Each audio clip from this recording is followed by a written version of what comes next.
真的太好了，男孩和小雪的父亲伤病痊愈了，在2个孩子的精心照料下，父亲终于恢复。但是为了生活又不得不继续劳作，2个孩子也是非常懂事，帮助父亲摆摊。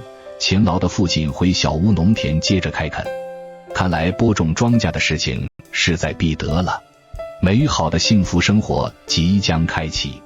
大家好，欢迎观看男孩和小雪的大山生活纪录片。清晨一早，一家3口早早的起床了。父亲跟孩子们说，我今天要去山里寻找资源。孩子们说，我们跟着您一起出去吧。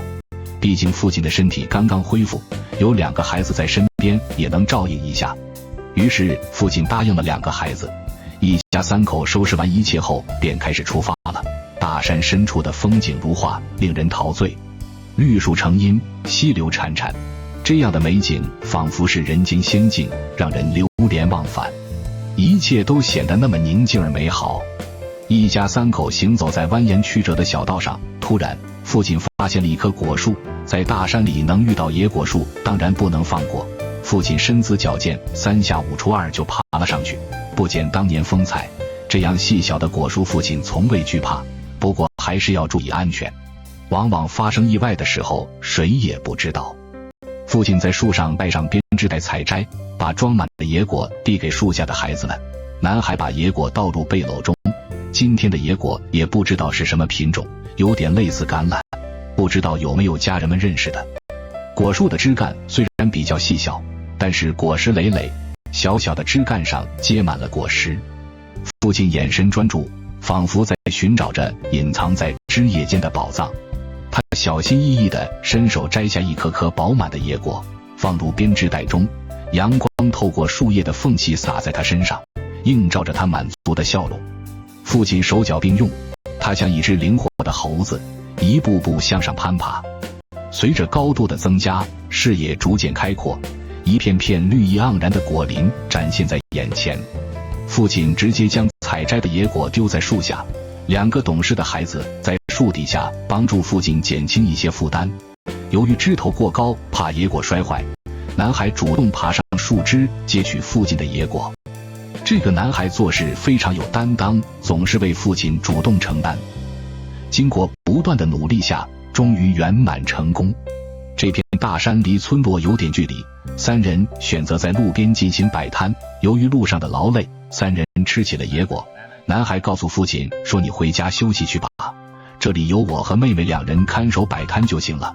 孩子们个个乖巧懂事，让父亲倍感温馨。他们的成熟和体贴让父亲感到非常欣慰。懂事的孩子总是那么体贴和善解人意，他们总能够为别人着想。父亲在家也没有闲着，从山林间收集了很多草料，开垦进入第2阶段。他辛勤开垦田地，让这片土地焕发出新的生机。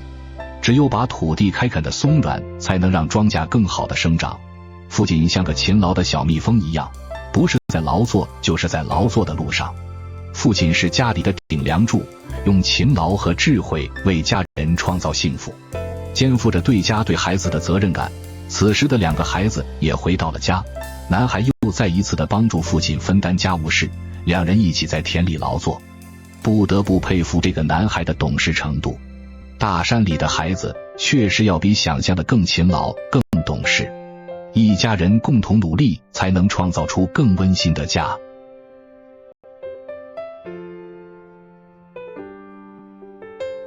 勤劳的父亲简直太棒了，在小屋开垦的荒地搭建菜园围挡，并且播撒种子，种植蔬菜。不久的将来就能实现自给自足的日子了，还能为家庭减轻负担。不得不说，这个称职的父亲值得称赞。天亮了，雾气弥漫，笼罩着整个大山。勤劳的父亲已经起床了。早上的太阳像慈祥的母亲，用温暖和光辉拥抱着大自然。昨天从山林间收集了很多枯草回来，父亲把枯草一一摆放在荒地上，因为草木灰是很好的肥料，是为了让新的植物长得更好，这也是最为古老的传统方式。紧接着，父亲来到山林间，准备一些细小的竹子，待会用来制作搭建围栏的材料。父亲想得非常周到，材料都是提前准备好了。由于竹子过长，父亲利用柴刀将其切断，一切都在努力进行中。然后开始继续把竹子尾部削成尖角。为了更加方便放入土中，父亲做事总是有条不紊，细致入微。随后父亲开始摆放围栏，把一根根竹子放入泥土中，形成一个简易的围挡，用来阻挡动物的破坏。考虑到有些材料并不齐全，父亲带上背篓前往商店购买材料。随着时间的推移，父亲已经回到了小屋，他购买了一些水盆，还有围挡的纱网，这些都是必需品。平时父亲也不舍得花在吃喝上面，赶了一路也累了，父亲喝点山泉水解解渴。确实生活也不容易，又要供孩子读书，还要每天辛勤劳作，一切都是为了能有一个温馨的家。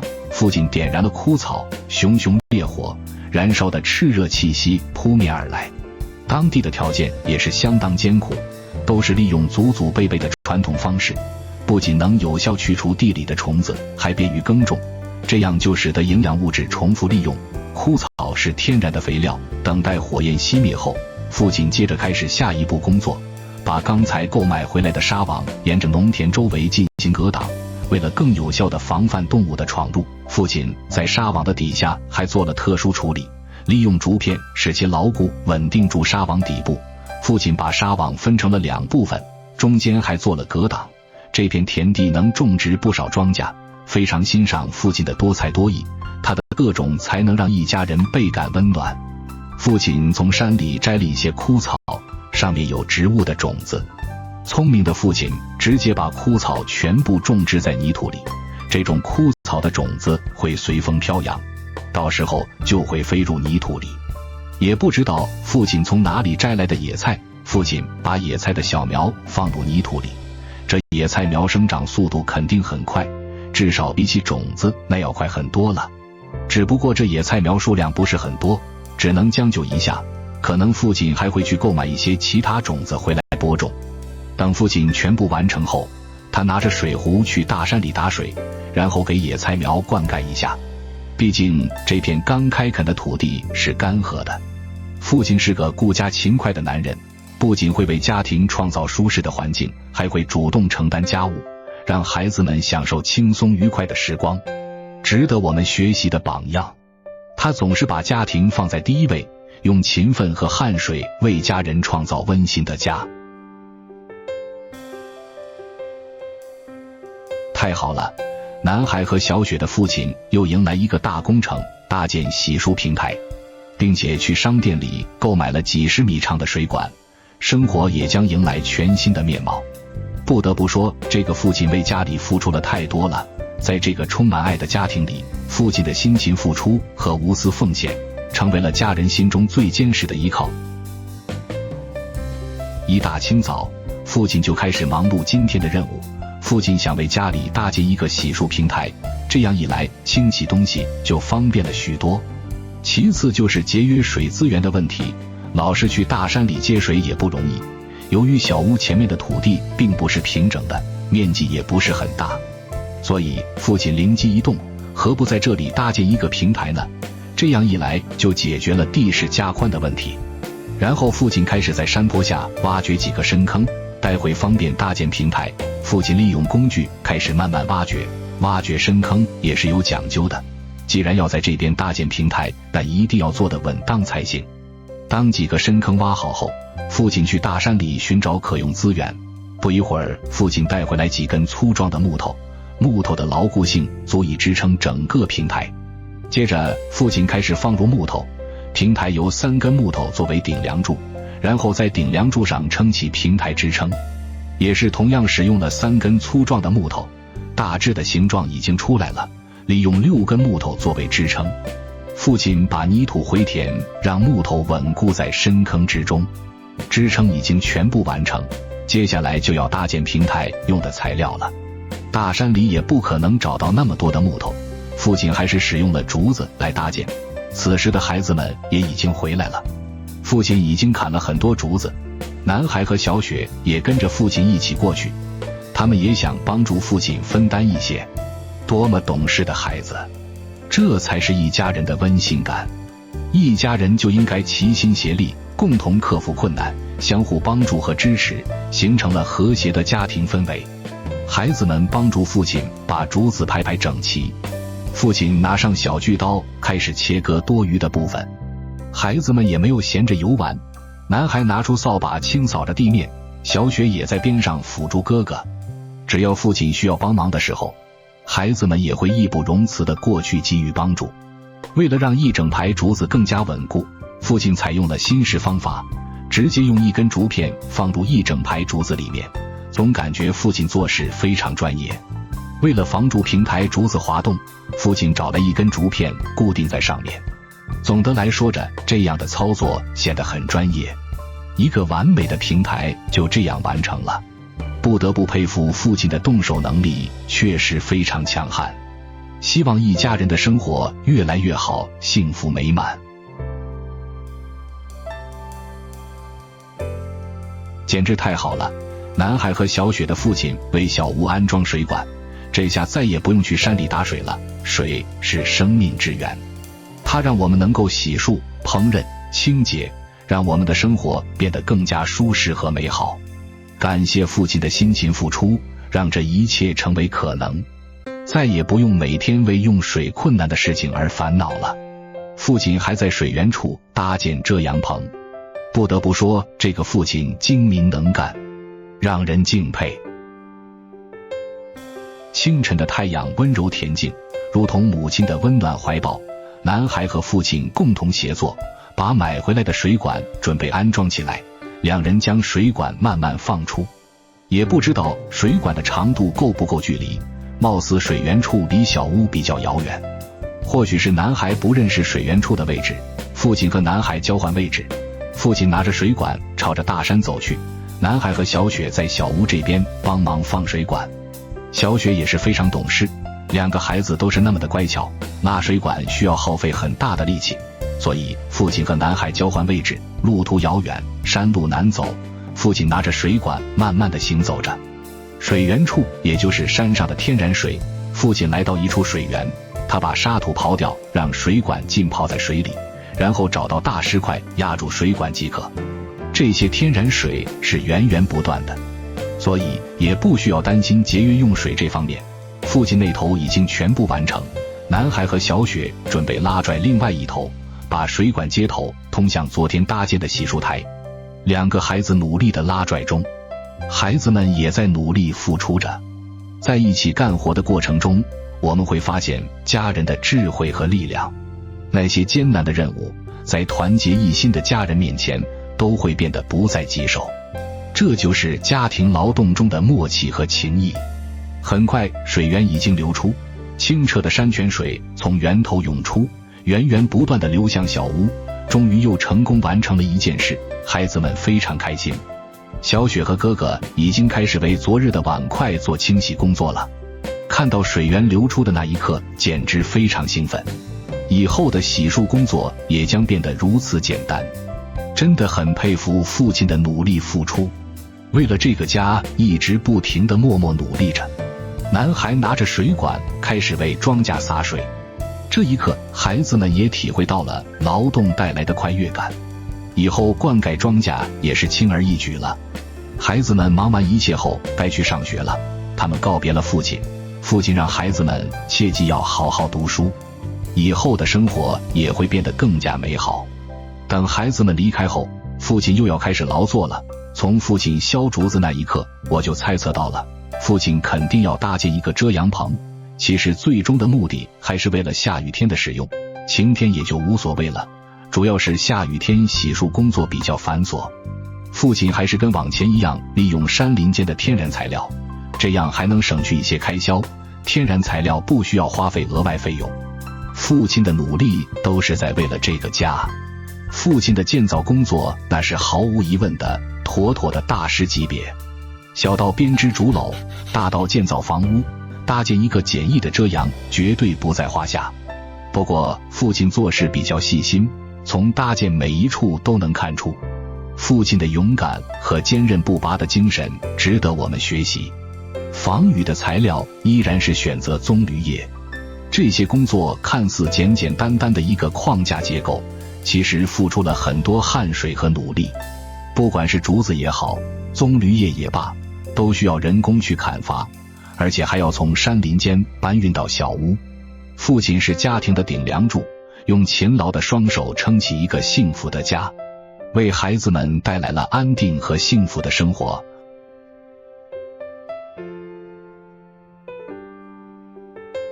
父亲带着满满的喜悦和期待，踏入了热闹的集市。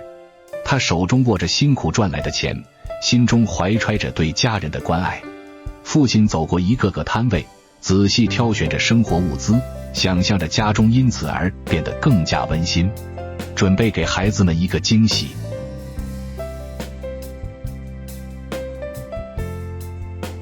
山中的雾气犹如仙境，弥漫在林间山谷，仿佛置身于云端之中。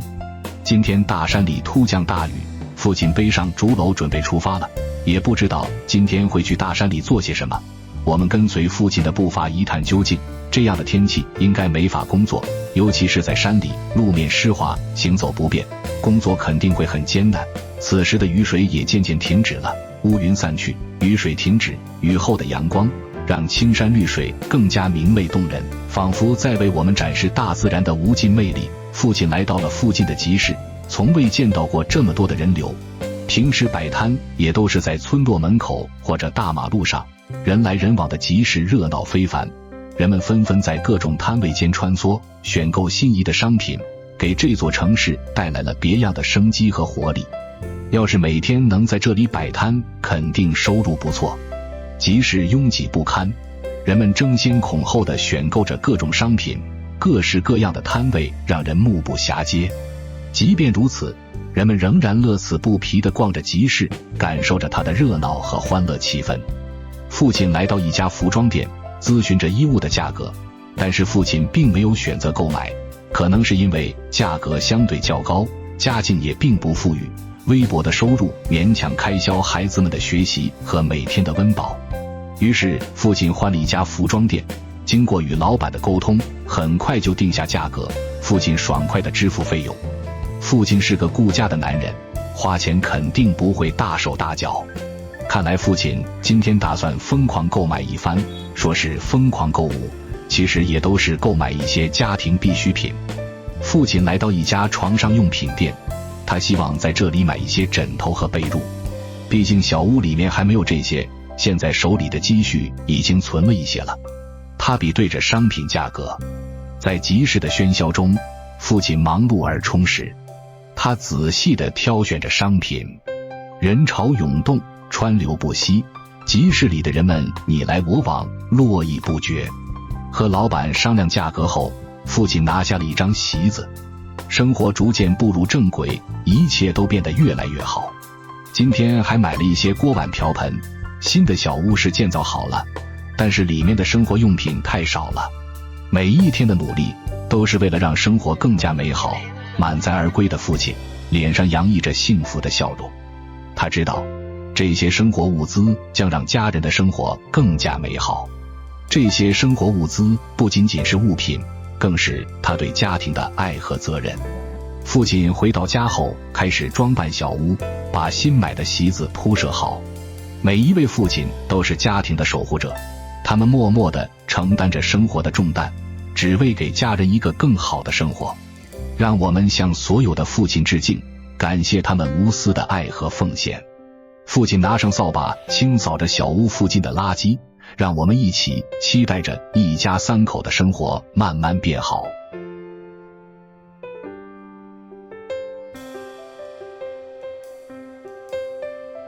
真的太难受了，父亲准备外出打工挣钱去了。为了家庭的责任和孩子们的未来，这一别又将是漫长的等待和思念。父亲的付出和努力将永远记在我们的心中，我们会在你离开的日子里更加坚强勇敢，努力成长。父亲做出来一个艰难的决定，他从背包里拿出纸和笔，为孩子们留下告别的言语。他希望孩子们好好读书，父亲是这个家庭的顶梁柱，为了给孩子们一个更好的生活环境，为了让他们能够安心学习、健康成长，他选择了离别外出打工，此刻他的心中充满了坚定。他告诉孩子们，爸爸要去很远的地方工作，可能要很长时间才能回来，你们要好好听话，好好学习，照顾好自己。父亲写完留言后放在了枕头下，父亲依依不舍地离开了山中小屋，仅靠山里采摘野果的微薄收入已经无法支撑孩子们的学习，况且3人的生活费用也增加了不少，他也很少跟孩子们在一起，离别的泪水化作前行的动力。父亲来到村落，搭上一辆车子离开了大山。男孩和小雪成为了留守孩子，往后的艰难生活需要2个孩子独自承担。随着时间的推移，2个孩子放学回家了，他们并不知道父亲的离去，在与父亲相处的时间里，孩子们体会到了父爱和家庭的温暖，孩子们也成长了许多，父亲教会了他们坚强。孩子们回到小屋后，看到父亲给他们留的水果，2人还沉浸在欢声笑语之中。走了一路也渴了，吃些水果解解渴。他们以为父亲去大山里劳作了，平时回来也很少看见父亲在小屋休息。吃完水果后，他们便来到隔壁小屋，崭新的被褥和枕头都是父亲为他们留下的。男孩和小雪非常开心，父亲还给他们买了新衣服，1人1床被褥，中间还做了隔断。突然发现枕头底下有个小纸条，2个孩子看到纸条后瞬间明白了，男孩和小雪心里很是难受，孩子们的泪水在眼眶中打转，他们努力忍住不让泪水流下，但又不得不接受事实。父亲把最好的东西都给了孩子们，顺便还留下了一些生活费用。孩子们已经懂得了责任与担当，他鼓励孩子们，爸爸不在家的时候，你们要互相帮助，互相照顾。记住，知识是改变命运的钥匙，你们要努力学习，用优异的成绩回报父亲的付出。父亲会在远方为你们加油，期待我们更好的相聚。这一走还不知道何时才能相见，2个可怜的孩子需要更加努力了。背上竹篓，准备去大山里寻找一些资源。父亲在的时候，他们不需要过多的劳累，他会帮孩子们安排好一切，可现在所有的担子压在了男孩身上。男孩和小雪来到一处溪流，他们准备寻找河里的鱼儿或者可用资源。男孩把小水塘围了起来，这真是个聪明的办法。2个孩子在水塘里开始抓捕鱼儿，还真没想到确实有收获。经过2人不断的努力下，男孩和小雪抓到了一些小鱼儿，他们准备拿去换取一些物资。虽说父亲留下了费用，但这也只能支撑一阵子。他们也不舍得父亲的离开，可是没有办法，一切都是为了这个家。父亲也有自己的苦衷，为了家庭必须做出牺牲，现实就是这么残酷。2个孩子来到了路边准备摆摊，今天的收获还算不错，鱼儿并不是很小，路边过往的行人非常之多，距离村落很近，购买的人络绎不绝。2个孩子非常懂事，在父亲不在的日子里，他们依旧能好好生活，生活的艰难并未击垮他们，尽管离别是痛苦的，但他们明白父亲的辛勤工作是为了给他们一个更美好的未来。默默祈祷父亲平安健康，期待着下一次的相聚。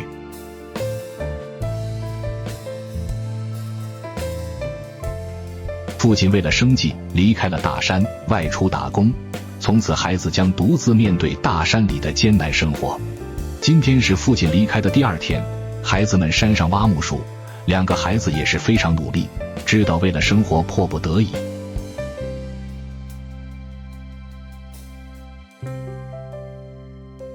清晨一早，2个孩子还在睡梦中，此时的哥哥已经醒来了，他走过去喊醒了妹妹。兄妹2人整理着被褥，新的一天即将开始。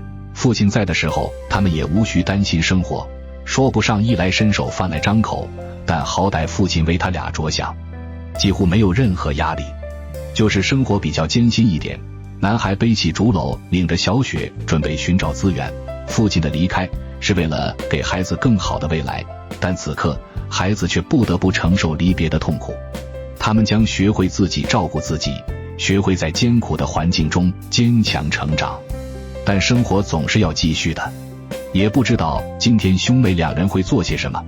那我们就跟随他们的脚步前往大山，一探究竟。山路崎岖，但对于兄妹俩来说，这是一条再熟悉不过的路。